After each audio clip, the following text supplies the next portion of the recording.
अस्सलाम वालेकुम, जय हिंद दोस्तों। उम्मीद एकेडमी 2.0 पर आप लोग का एक बार फिर से स्वागत है। जो दोस्तों, जैसा कि इससे पहले हम टॉप 20 क्वेश्चन इंडियन ज्योग्राफी से हम पढ़ा चुके हैं, उसी क्रम में फिर से इंडियन ज्योग्राफी से टॉप 50 क्वेश्चन आपके सामने लाया हूं। दोस्तों, ज्यादा बातें ना बढ़ाते हुए कुछ दो चार बात बता करके सीधे हम अपनी क्वेश्चन की तरफ चल देंगे।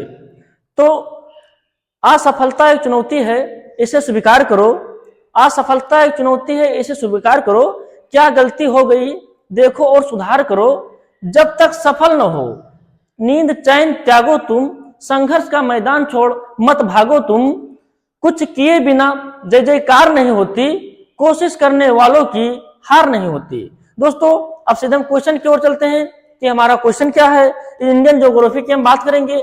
बहुत मोस्ट इंपॉर्टेंट टॉप 15 क्वेश्चन लेकर हम आए हैं आपके सामने। जो इस क्वेश्चन के प्रथम बात करेंगे, इसमें पूछा गया जो हमारा फर्स्ट क्वेश्चन है, फर्स्ट क्वेश्चन जो हमारा इसमें पूछा गया है, ये फर्स्ट क्वेश्चन में कि पुगा घाटी को भूतापीय ऊर्जा प्रमुख केंद्र कहाँ स्थित है। अब पुगा घाटी की अगर हम बात करें तो पुगा घाटी से जो हमारा पुगा घाटी से क्या संबंध है, इसका संबंध की अगर हम बात करें तो जियोथर्मल एनर्जी। पुगा घाटी जो हमारा है जियोथर्मल एनर्जी से संबंधित है। भूतापीय ऊर्जा का प्रमुख केंद्र कहाँ स्थित है। तो दोस्तों, हम पहले बात कर लें कि हमारा जो एक भूतापीय है ये क्या है। भूतापीय के विषय में हम बात कर ले, फिर हम अपना ऑप्शन देखेंगे कि हमारे ऑप्शन में क्या राइट है क्या गलत है, तो उसके बारे में बात करेंगे। तो जैसा कि दोस्तों हम ये बताना चाहते हैं, दोस्तों ये जो हमारी पृथ्वी है जिसपे हम रहते हैं, इसके ऊपर हम रहते हैं, इस पृथ्वी के ऊपर जो हम रहते हैं ये हमारी पृथ्वी है। और पृथ्वी के नीचे दोस्तों, पृथ्वी के नीचे यहाँ पर हम पानी का प्रवेश कराएंगे। पृथ्वी के नीचे यहाँ पर पानी का हम प्रवेश कराएंगे। जब पानी का प्रवेश कराएंगे तो पृथ्वी के नीचे भूतल में एकदम पृथ्वी के नीचे यहाँ पर क्या है, यहाँ पर हीट है, यहाँ पर गर्म है। जब गर्म जो हीट हमारा मैग्मा है ये पृथ्वी के नीचे है, और पानी और हीट एक में मिलेगा, पानी और हीट एक में मिलेगा तो ये बाहर जो निकलेगा ये क्या निकलेगा, ये जो निकलेगा एक भाप निकलेगा। जो पानी जब डालेंगे प्रवेश कराएंगे पृथ्वी के नीचे, अब अंदर हीट है, जब हीट और पानी एक में मिलेगा तो वो भाप निकलेगा। और ये भाप का प्रयोग हम किसमें करेंगे, ये भाप का प्रयोग जो हम है, ये भाप का प्रयोग जो है इलेक्ट्रिसिटी के रूप में इसको हम प्रयोग करेंगे। तो अब बात करते हैं कि भूतापीय हमारा ऊर्जा जो है, जो एनर्जी हमारा है, ये अंदर जो हीट हमारा है, पानी का जो प्रवेश कराएंगे, दोनों का जब प्रवेश कराएंगे, जब इस हीट में जब पानी जाएगा तो हमारा भाप निकलेगा, और जो भाप निकलेगा तो उसका प्रयोग हम एक इलेक्ट्रिसिटी के रूप में हम करेंगे। दोस्तों, इतना तो हम जान ही गए हैं। तो बात करेंगे जो पुगा घाटी भूतापीय ऊर्जा का प्रमुख केंद्र है कहाँ स्थित है। बस बात हमारा ये है, हिमाचल प्रदेश, उत्तराखंड, लद्दाख, झारखंड। तो सबसे पहले हम बात करेंगे कि जो लेटेस्ट, जो नया बना होगा, जो लेटेस्ट में हमारा है, सबसे नवीनतम बलित पर्वतमाला है जो हिमालय हमारा है, भारत क्या पूरे विश्व की सबसे नवीनतम बलित पर्वतमाला हिमालय। ये जो हमारा नवीनतम बलित पर्वतमाला हिमालय है, ये हिमालय का कौन कौन सा प्रदेश है, तो हिमालय का चारों प्रदेश है, हिमालय का चारों प्रदेश है। तो हिमालय का चारों प्रदेश है, यहाँ पर सब कहीं भूतापीय ऊर्जा मिलता है हमें। तो सबसे पहले अगर हम बात करें हिमालय पर्वत के जो हमारे जो प्रदेश हैं, तो हिमाचल प्रदेश, पुगा घाटी वहां नहीं प्रमुख केंद्र है। तो हमारा प्रमुख केंद्र कहाँ स्थित है, प्रमुख केंद्र हमारा लद्दाख में स्थित है। पुगा घाटी हमारा कहाँ है, लद्दाख में। पुगा घाटी लद्दाख में, तो हमारा राइट ऑप्शन सी हो जाएगा, लद्दाख। क्योंकि नवीनतम जो बलित पर्वतमाला है, ये इसका जो प्रदेश है, ये चारों प्रदेश इसके अंतर्गत आते हैं। यहाँ सब कहीं भूतापीय ऊर्जा मिलता है। पर क्वेश्चन हमारा क्या है, केवल पुगा घाटी, ये पोगा घाटी जो है, ये पोगा घाटी हमारा लद्दाख में पड़ता है। ये पोगा घाटी जो लद्दाख में है, ये भूतापीय ऊर्जा का प्रमुख केंद्र है। तो दोस्तों अब हम दूसरा नंबर क्वेश्चन चलते हैं कि सेकंड क्वेश्चन हमारा क्या है। सेकंड क्वेश्चन हमारा है भारत की स्थलीय सीमा की लंबाई। जो भारत हमारा है, ये तटीय सीमा की हम बात नहीं कर रहे हैं। तटीय सीमा जो हमारा गुजरात से पश्चिम बंगाल तक है, वो तटीय की हम बात नहीं करें, हम स्थलीय की बात कर रहे हैं कि जहां से हमारी जो भारत की सीमा है, स्थलीय सीमा, जहां हमें पानी ना मिलता हो, जहां हम पैदल दूसरे कंट्री में हम जा सके, जो हमारी स्थल से सीमा लगती है। स्थल से सीमा हमारी कहां से लगती है? स्थल से जो हमारी सीमा लगती है, पाकिस्तान, अफगानिस्तान, चीन, नेपाल, भूटान और म्यांमार, जो ये सब कंट्री हमारी स्थलीय सीमा पे, हमारे भारत के स्थलीय सीमा पर लगती है, पड़ोसी कंट्री हमारी है। तो इसकी हम बात करेंगे। तो इसमें बात क्या गई, भारत के स्थलीय सीमा की लंबाई। तो भारत के स्थलीय सीमा की जो हमारी लंबाई है, वो कौन सा है? ये हमारा डी है। जो डी ऑप्शन है, ये हमारी 15,200 किलोमीटर।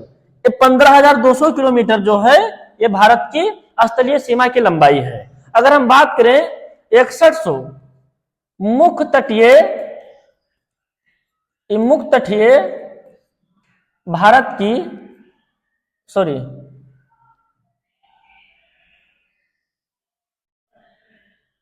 अगर इसकी बात करें तो भारत की मुख्य तटीय सीमा की लंबाई है। अगर इसकी हम बात करें बी की, तो ये हमारा मुख्य तटीय सीमा के साथ साथ जो हमारे महाद्वीप, जो हमारे केंद्र शासित प्रदेश हैं, जो द्वीप हैं, केंद्र शासित प्रदेश हैं, जैसे लक्षद्वीप, दमन द्वीप या फिर अंडमान निकोबार द्वीप, अगर द्वीपों को सारे जोड़ लेंगे, ऐड कर लेंगे इसी मुख्य तटीय में, तो हमारा 7516.5 किलोमीटर हो जाएगा। अब हम क्वेश्चन जो हमारा है इसका, भारत की स्थलीय सीमा की जो लंबाई है, वो हमारा राइट ऑप्शन ये है 15,200 किलोमीटर। हम नेक्स्ट क्वेश्चन की ओर चलेंगे दोस्तों। नेक्स्ट क्वेश्चन जो हमारा है, निम्न में से सिक्किम किससे सीमा साझा नहीं करता है? सिक्किम जो हमारा प्रदेश है भारत का, वो किस कंट्री से सीमा साझा नहीं करता है? तो हमारा ये म्यांमार, नेपाल, भूटान, चीन। तो जो सिक्किम हमारा है दोस्तों, जो सिक्किम हमारा है, जो सिक्किम हमारा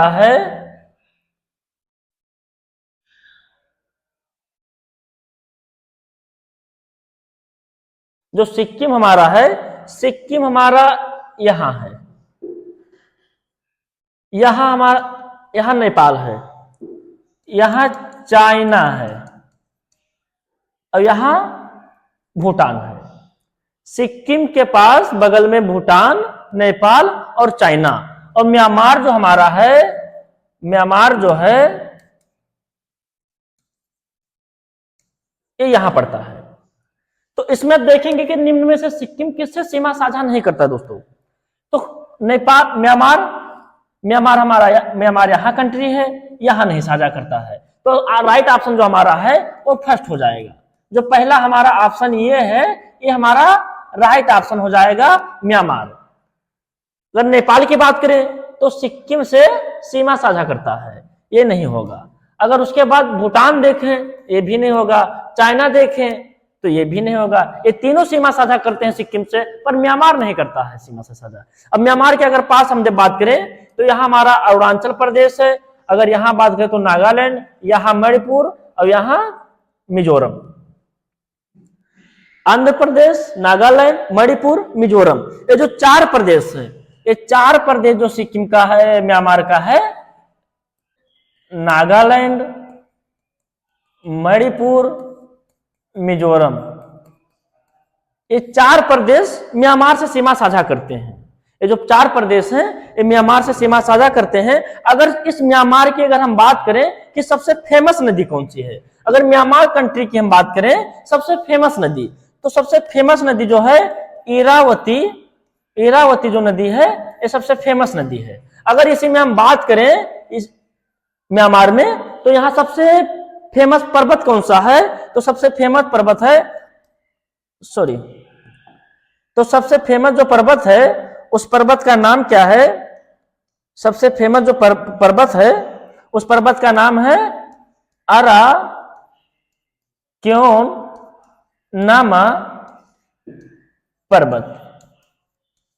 अराक्योन नामा जो पर्वत है हमारा म्यांमार का, ये सबसे फेमस पर्वत है। और नदी की बात करें तो इरावती जो नदी है म्यांमार की, ये सबसे फेमस नदी है। इसी विषय में हमारा अराक्योन जो पर्वत है ये भी बहुत फेमस नदी पर्वत है, पहाड़ है ये म्यांमार का। अब क्वेश्चन नंबर हम चलेंगे चौथा नंबर, निम्न में से सिक्किम किससे सीमा साझा नहीं करता है? तो ये हमारा कौन सा है?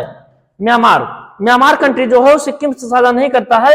नेक्स्ट क्वेश्चन हम चलेंगे, कौन सा एकमात्र जिला है जिसकी सीमा 4 राज्यों से लगती है? दोस्तों पूरे भारत में ऐसा कौन सा एकमात्र जिला है जो उसकी सीमा 4 राज्यों से लगती है?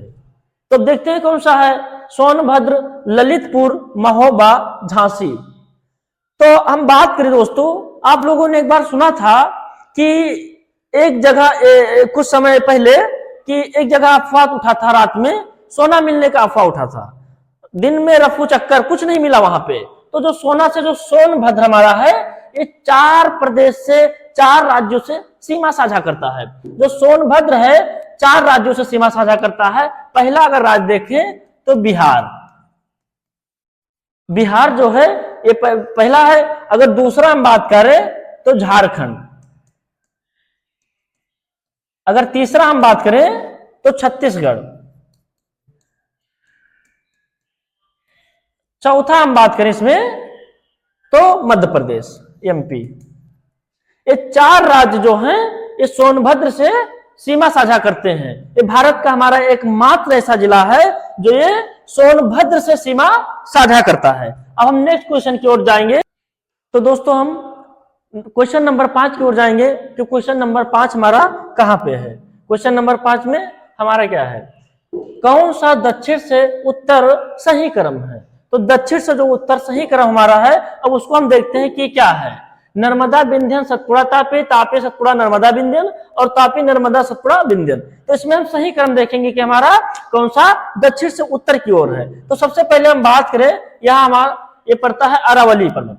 अरावली जो पर्वत है उसके बाद में ये है विंध्यन पर्वत। और विंध्यन पर्वत से विंध्यन पर्वत, उसके बाद ये नर्मदा नदी है। दोस्तों ये नर्मदा नदी है। अब नदी के बाद अगर बात करें तो एक फिर हमारा आता है ये सतपुड़ा पर्वत आता है। अब सतपुड़ा पर्वत के बाद फिर एक नदी आती है तापी नदी। ये हमारा सही क्रम है, विंध्यन, नर्मदा, सतपुड़ा, तापी। ये एकदम गलत है। ऑप्शन नंबर 1 जो है दोस्तों एकदम गलत है। इसको मत देखिए। ये क्या कह रहा है? दक्षिण से उत्तर सही क्रम, मतलब ये जो है ये क्या है? ये उत्तर है, ये दक्षिण है। तो ये जो उत्तर है, उत्तर से तो विंध्यन, नर्मदा और सतपुड़ा, तापी तो है। विंध्यन, नर्मदा, सतपुड़ा, तापी है, पर ये क्या है? ये उत्तर से सही क्रम है। हमें बताना है दक्षिण से उत्तर क्रम, तो हमें नीचे से ऊपर ले जाना है। तो पहले तापी, फिर सतपुड़ा, फिर नर्मदा, फिर विंध्यन। तो हमारा जो ऑप्शन होगा तापी, सतपुड़ा, नर्मदा, विंध्यन। ऑप्शन नंबर हमारा सी सही होगा। जो सी है इस सी को लॉक किया जाए। ऑप्शन नंबर सी सही है। पूछा गया कि दक्षिण से उत्तर सही क्रम बताइए, तो तापी, सतपुड़ा, नर्मदा, विंध्यन, ये हमारा राइट ऑप्शन सी होगा। विंध्यन हमारा उत्तर से दक्षिण का सही क्रम है, तो ये एकदम गलत हो जाएगा। इस पे फोकस मत करिए दोस्तों। अब अगला क्वेश्चन हमारा है क्वेश्चन नंबर 6। क्वेश्चन नंबर 6 जो हम देखेंगे, केंद्रीय कपास अनुसंधान केंद्र कहां है? दोस्तों केंद्रीय कपास अनुसंधान केंद्र कहां स्थित है? तो उससे पहले हम बात करें केंद्रीय कपास अनुसंधान जो है, केंद्रीय कपास अनुसंधान ये है नागपुर में हमारा जो है कपास, एक केंद्रीय कपास अनुसंधान हमारा नागपुर में है। तो राइट ऑप्शन हमारा बी हो जाएगा। बी हमारा राइट ऑप्शन हो जाएगा। इसी अगर साथ हम बात करें तो कटक में चावल, और शिमला में अगर हम बात करें तो आलू। शिमला में बात करें, कटक कहां पड़ता है दोस्तों? उड़ीसा में पड़ता है। कटक कहां पड़ता है? उड़ीसा। कटक उड़ीसा में पड़ता है। अगर नागपुर बात करें तो ये महाराष्ट्र में पड़ता है। अगर हम शिमला की बात करें तो हिमाचल प्रदेश में पड़ता है। हिमाचल प्रदेश। अगर राजमुंदरी की हम बात करें तो राजमुंदरी में हमको क्या मिलता है? तंबाकू। राजमुंदरी किस प्रदेश में है? तो राजमुंदरी है आंध्र प्रदेश। राजमुंदरी आंध्र प्रदेश में है। तो अब नेक्स्ट क्वेश्चन हम देखेंगे, जो राइट क्वेश्चन इसका हमारा होगा, केंद्रीय कपास अनुसंधान केंद्र कहाँ स्थित है? तो ये नागपुर होगा। नागपुर कपास का अनुसंधान केंद्र है। और नागपुर पड़ता कहाँ है? तो महाराष्ट्र में पड़ता है। अब अगला क्वेश्चन जो हम बात करेंगे, अगला क्वेश्चन जो हमारा है 7 नंबर क्वेश्चन, 7 नंबर जो क्वेश्चन हमारा है, जादूगोड़ा की खान संबंध किस खनिज से है?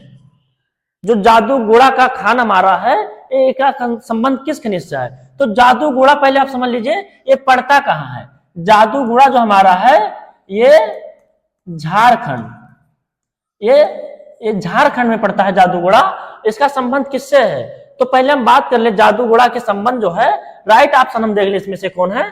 थोरियम, सोना, यूरेनियम, तांबा। तो जो हमारा जादूगोड़ा की जो खान है वो किससे संबंधित है? तो यूरेनियम से संबंधित है। किससे संबंधित है? यूरेनियम। राइट ऑप्शन जो हमारा हो जाएगा यूरेनियम हो जाएगा। यूरेनियम का उपयोग किस में करते हैं? अगर इसके उपयोग की हम बात करें, उपयोग की अगर बात करें तो इसको परमाणु भट्ठी बनाने में काम किया जाता है इसको। अगर थोरेनियम की हम बात करें, थोरेनियम तो थोरियम जो हमारा, सॉरी, जो थोरियम हमारा है, थोरियम जो है मोनोजाइट मृदा, मोनोजाइट मिट्टी में पाया जाता है। ये कहां पे है? तो ये केरला में है, ये केरल में है मोनोजाइट मृदा। अगर इसी के साथ साथ हम सोना की अगर बात करें तो सोना KGF, जो कोलार है, कोलार जो है, एक कोलार में सोना हमें मिलता है। कोलार में क्या मिलता है? सोना। और कोलार कहाँ स्थित है? तो कोलार जो है ये कहाँ स्थित है? कर्नाटक में स्थित है। कोलार कर्नाटक में स्थित है। तो दोस्तों कोलार कहाँ स्थित है? कर्नाटक में। क्या मिलता है? सोना। कोलार में सोना, कोलार जो हमारा है सोना से संबंधित है। अगर इसी में तांबा की बात करें दोस्तों, अगर इसी के साथ हम तांबा की बात करें तो तांबा हमारा है झुंझुनू,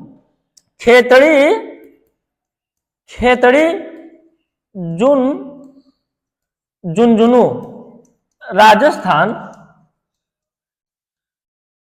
खेतड़ी झुंझुनू राजस्थान। इसमें में तांबा हमें मिलता है। यहाँ पे तांबा का हमें कहाँ भंडार है? इसका खान कहाँ है? ये किससे संबंधित है? तो खेतड़ी झुंझुनू राजस्थान में तांबा से संबंधित है। अब नेक्स्ट क्वेश्चन हम बात करेंगे, क्वेश्चन नंबर जो 8 हमारा है, स्वर्णिम चतुर्थभुज योजना में कौन सा महानगर शामिल नहीं? दोस्तों जो स्वर्णिम चतुर्थभुज योजना है, कौन सा महानगर शामिल नहीं है? तो इसमें दोस्तों पहले बात हम करें कि दिल्ली, बेंगलुरु और मुंबई, चेन्नई, कोलकाता। स्वर्णिम, इसका संबंध किससे है? तो इसका दोस्तों जो संबंध है ये क्या है? National highway. ये जो नेशनल हाईवे है, राष्ट्रीय राजमार्ग जो है, इससे संबंधित है स्वर्णिम चतुर्भुज योजना। अगर हम बात करें स्वर्णिम चतुर्भुज योजना तो सबसे पहले दिल्ली, फिर मुंबई, फिर चेन्नई, फिर कोलकाता, उसके बाद दिल्ली।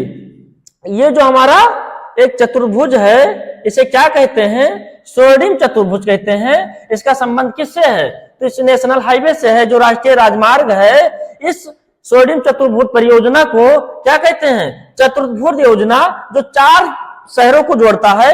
ये 4 शहरों को जो जोड़ता है चतुर्भुज योजना, जो इसमें कौन सा महानगर नहीं शामिल है? तो अब ना शामिल है उसको हम देख ले। दिल्ली शामिल है, मुंबई शामिल है, चेन्नई शामिल है, कोलकाता शामिल है। इसमें कौन सा नहीं शामिल है? तो शामिल बेंगलुरु नहीं है। जो बेंगलुरु है ये नहीं शामिल है। ये स्वर्णिम चतुर्भुज जो योजना है, इसमें बेंगलुरु नहीं शामिल है। तो राइट ऑप्शन हमारा जो हो जाएगा वो बेंगलुरु हो जाएगा। बेंगलुरु में स्वर्णिम चतुर्भुज योजना वो शामिल नहीं है। तो अगला क्वेश्चन की अगर हम बात करें, अगला क्वेश्चन हमारा है 9 नंबर। अब क्वेश्चन हमारा नंबर 9, भारत का नवीनतम रेलवे जोन कौन सा है? दोस्तों जो भारत का नवीनतम रेलवे जोन है वो कौन सा है? अगर हम बात करें अरे दोस्तों, कोलकाता जो है वो 17वां रेलवे जोन है। अब तक कितने रेलवे जोन हुए हैं? 18 रेलवे जोन टोटल अब तक हुए हैं, इससे ऊपर नहीं है, टोटल 18 है। और जो हमारा कोलकाता है, कोलकाता में 17वां रेलवे जोन है। जो भी मेट्रो कोलकाता नवीनतम रेलवे जोन बना है, यहाँ पे मेट्रो। और अब बात करें अगर दक्षिण तट रेलवे की, अगर हम बात करें दक्षिण तट रेलवे की अगर हम बात करें तो इसमें कौन सा बना है? विशाखापत्तनम।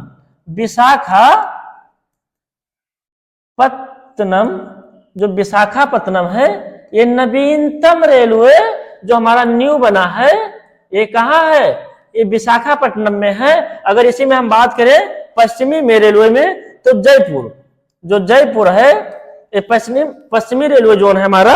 अगर हम दक्षिणी में, पूर्वी में अगर बात करें तो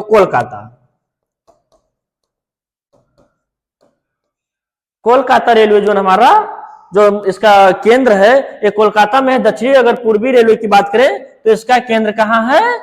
कोलकाता में है। अगर उत्तर पश्चिमी में हम बात करें तो राजस्थान में जो जयपुर पड़ता है, यहां पर इसका केंद्र है। उत्तर पश्चिमी रेलवे जोन का जो केंद्र है वो जयपुर में है। दक्षिणी तट रेलवे जो भी नया न्यू बना है, उसका नाम है वो विशाखापत्तनम में है। इसका केंद्र जो है ये विशाखापत्तनम में है। और उसके बाद अगर देखा जाए तो 17वां हमारा जो बना है रेलवे जोन, वो कोलकाता मेट्रो है। जो मेट्रो ये कोलकाता में बना है। उसके बाद अगर हम बात करें अगर न्यू वाली, तो विशाखापट्टनम में बना है। तो राइट ऑप्शन हमारा इसका हो जाएगा कि नवीनतम रेलवे जोन जो है ये कौन सा है? तो नवीनतम हमारा विशाखापट्टनम है। जो दक्षिण तट रेलवे है ये विशाखापट्टनम। तो राइट ऑप्शन हमारा हो जाएगा बी। जो बी ऑप्शन हमारा है ये राइट हो जाएगा। अब अगला ऑप्शन हम देखते हैं। ऑप्शन नंबर हमारा, क्वेश्चन नंबर जो है वो 10 है। 10 क्वेश्चन नंबर हमारा क्या है? कौन सी अक्षांश रेखा भारत के मध्य से होकर गुजरती है? दोस्तों, ऐसी कौन सी जो रेखा है वो भारत के मध्य से होकर गुजरती है? अगर हम बात करें, अगर ये पृथ्वी बना दिया, ये पृथ्वी नहीं बना है दोस्तों, ये तो बन गया है शुतुरमुर्ग का अंडा बन गया है। अगर हम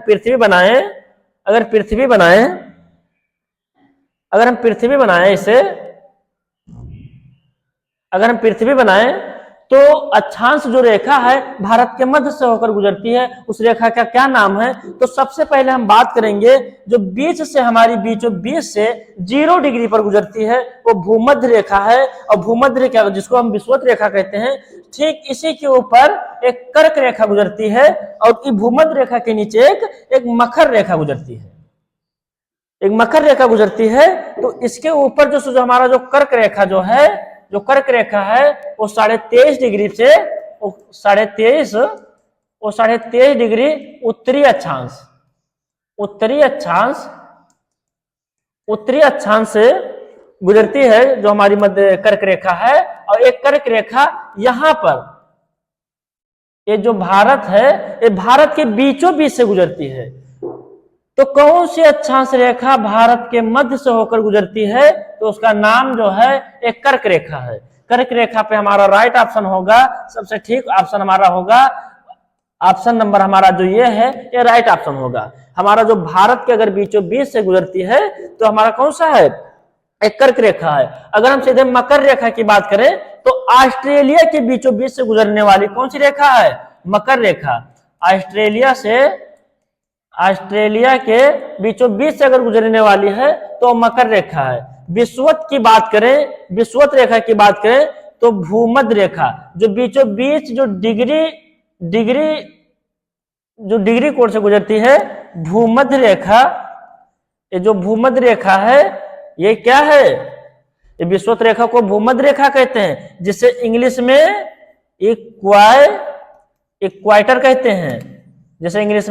इक्वाटर कहते हैं। अब क्वेश्चन नंबर हमारा, इसका राइट ऑप्शन हमारा हो जाएगा अक्षांश रेखा भारत के मध्य से गुजरती है, तो ऑप्शन नंबर ये हो जाएगा, कर्क रेखा हो जाएगा।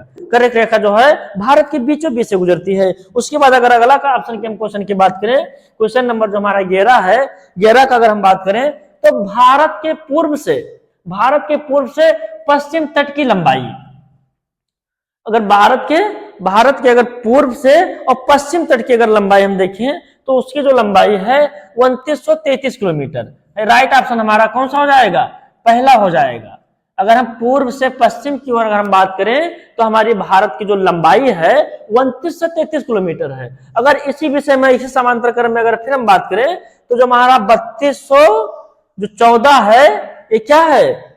ये हमारा उत्तर से दक्षिण की जो लंबाई है ये 3214 है। कौन सा? उत्तर से दक्षिण कितना है? उत्तर से दक्षिण 3214 किलोमीटर। पर राइट आंसर हमारा ये हो जाएगा 2933 पूर्व से पश्चिम की दूरी है। नेक्स्ट क्वेश्चन चलते हैं, 12 नंबर क्वेश्चन चलते हैं। भारत किस गोलार्ध में दिखाई देता है? दोस्तों जो भारत हमारा है एक किस गोलार्ध में दिखाई देता है? इससे पहले भी हम पृथ्वी का चित्र बनाए थे। जो ऐसे चित्र हमारा है, जो हमारा विश्व पूरा ग्लोब है, इस ग्लोब में हमारा भारत किस गोलार्ध में दिखाई देता है? तो उससे पहले हम भूमध्य रेखा जो खींचेंगे यहाँ से, जो बीचों बीच से गुजरती है, 0 डिग्री से बीचों बीच पृथ्वी की गुजरती है। अगर ऊपर से इसे बात करें तो ये क्या हुआ? ये पश्चिम दक्षिण हुआ, ये पूरब दक्षिण हुआ, ये उत्तर पश्चिम हुआ और ये उत्तर पूरब हुआ। अब भारत जो है हमारा कुछ ऐसे यहाँ पे है। जो भारत हमारा यहाँ है तो ये किस गोलार्ध में दिखाई देता है? भारत हमारा जो है ये उत्तर और पूर्व गोलार्ध में दिखाई देता है। तो राइट ऑप्शन जो हमारा हो जाएगा उत्तरी और पूर्वी गोलार्ध। ऑप्शन नंबर जो 1 है उत्तरी और पूर्वी गोलार्ध में भारत की किस गोलार्ध में दिखाई देता है? तो उत्तरी पूर्वी गोलार्ध में दिखाई देता है। ऑप्शन नंबर हम चलेंगे क्वेश्चन नंबर 13। क्वेश्चन नंबर जो 13 है, प्राचीन भारतीय भौगोलिक मान्यताओं के अनुसार भारतवर्ष किस द्वीप का अंग है? जो प्राचीन भारतीय भौगोलिक मान्यताओं के अनुसार भारतवर्ष जो हमारा है दोस्तों वो किस द्वीप का अंग है? जो भारत का द्वीप है ये किस द्वीप का अंग है? तो उससे पहले हम बात करेंगे, कांचे नहीं होगा, पुष्कर द्वीप, जम्बू द्वीप, कुश द्वीप। तो इसका राइट ऑप्शन हमारा हो जाएगा जम्बू द्वीप। जो जम्बू द्वीप हमारा है ये प्राचीन भारतीय भौगोलिक मान्यताओं के अनुसार ये भारतवर्ष का द्वीप कहा जाता था, जम्बू द्वीप को। अब नेक्स्ट क्वेश्चन हम चलेंगे 14 नंबर क्वेश्चन। जो 14 नंबर क्वेश्चन हमारा है, द्वीपों सहित भारत के तट रेखा की लंबाई कितनी है दोस्तों? 6200, 6100, 7500, 16, 8000। जो द्वीपों सहित अगर हम ऐड करें, अगर तट रेखा की अगर हम बात करें तो इसकी लंबाई कितनी है? तो अभी इससे पहले हम बता भी दिए थे कि जो हमारा 6100 है ये भारत के मुख्य तट रेखा की लंबाई है।